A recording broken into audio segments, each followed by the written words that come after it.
Introduction. Vaibhav and his parents are returning home after 2 days, having spent the weekend at Kasauli. On their way home, they stop at a grocery store to buy a water bottle. Vaibhav decided to stay back in the car. His father advises him to roll up the windows.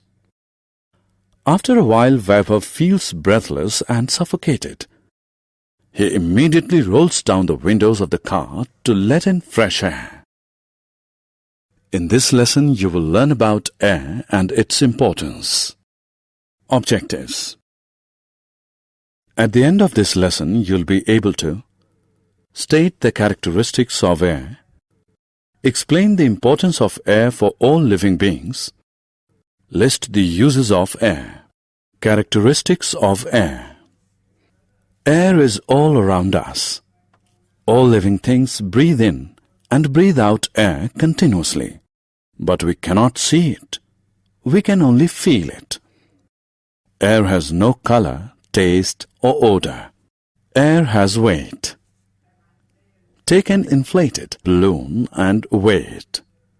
Now remove the air and deflate the balloon. Weigh it once more. What do you find? The balloon had more weight when it was inflated. This proves that air has weight. Air fills space.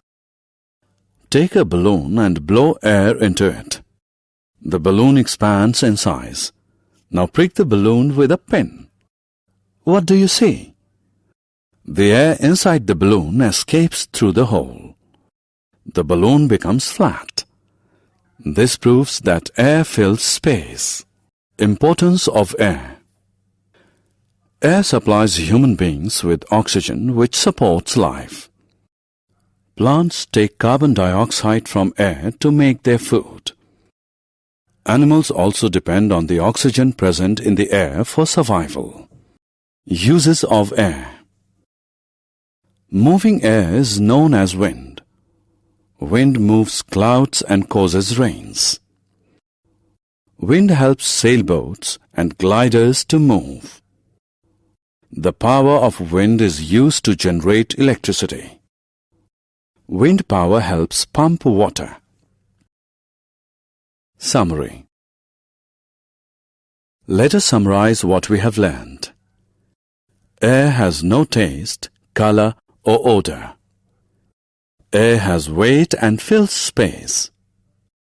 Air is necessary for the survival of all living beings. Moving air is called wind. Wind